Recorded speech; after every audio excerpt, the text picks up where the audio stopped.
लक्ष्मण, मैं जानकी की इच्छा पूरी करने जा रहा हूँ। वन में बहुत राक्षस घूमते रहते हैं, तुम अपनी भाभी की रक्षा करना।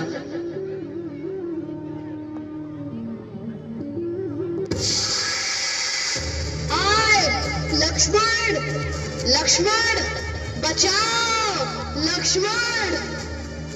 तुम्हारे भैया बड़े ही करुणा स्वर में तुम्हें पुकार रहे हैं। वे बड़े ही संकट में जान पड़ते हैं। जाओ लक्ष्मण भैया जाओ, बहुत सारे राक्षसों ने उन्हें घेर लिया होगा। लक्ष्मण तुम जाते क्यों नहीं, जाओ। भाभी, राम भैया को कोई देव, असुर, नाग, दानव कोई परास्त नहीं कर सकता। ये कदाचित है, ये भैया की आवाज नहीं है, ये धोखा है। आप अधीर ना हो भाभी, धीरज रखिए। लक्ष्मण क्या तुम राक्षसों के डर के मारे अपने प्राण बचाकर नहीं जा रहे हो? मैंने तुम्हें इतना कायर कभी नहीं देखा। मेरा एक ही कर्तव्य है, अपने बड़े भैया श्री राम की आज्ञा का पालन करना, और वो मुझे कह के गए हैं कि आपकी रक्षा करने के लिए, किसी भी हाल में अकेला ना छोड़ने के लिए। मैं उनके बिना एक पल नहीं रह सकती। अपनी कायरता के कारण तुम नहीं जा सकते, तो मैं ही धनुष बाण उठाकर अपने स्वामी की रक्षा करने जा रही हूँ। हर आर्य स्त्री अपने पति की रक्षा करना अच्छे से जानती है। अच्छी बात है भाभी, आपकी आज्ञा का पालन करने के लिए पहली बार लक्ष्मण अपने प्रभु श्री राम की आज्ञा का उल्लंघन कर रहा है। भाभी आप कुटिया में जाइए, भैया मुझे क्षमा करना।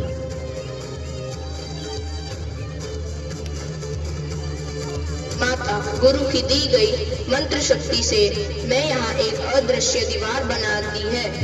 कोई भी इस लक्ष्मण रेखा को पार करने का साहस करेगा तो वह जलकर भस्म हो जाएगा।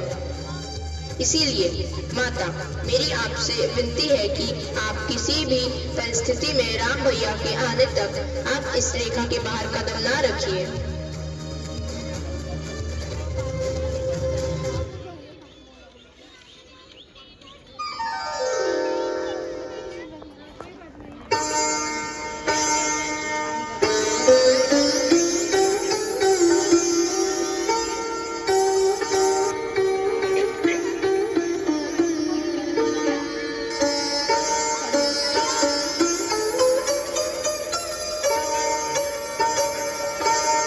भिक्षाम देहि, भिक्षाम देहि, देवी भिक्षाम देहि।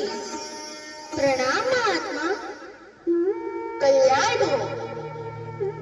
देवी, हम बहुत दूर से आए हैं और भूखे हैं। तुम्हारी कुटिया देखकर इस आशा से आए हैं कि हमें कुछ खाने को अवश्य मिल जाएगा। अवश्य महात्मा मुनि, आप यही ठहरिए, मैं आपके यथासंभव भोजन लाती हूँ। देवी, हम यात्रा से क्लांत हैं, हमें विश्राम की भी आवश्यकता है। क्षमा करें, इस समय मेरे पति कुटिया में नहीं है, मैं आपका स्वागत नहीं कर सकती। कृपा कर वहीं ठहरिए, मैं भोजन लाती हूँ।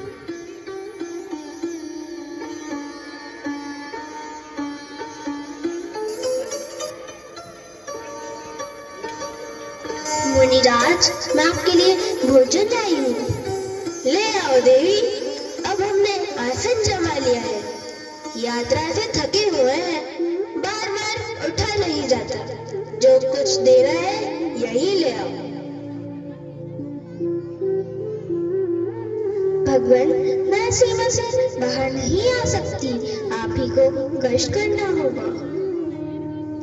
तुम कोई आर्य कन्या नहीं लगती। द्वार पर आया हुआ अतिथि भगवान का रूप होता है और तुम हमारा तिरस्कार कर रही हो।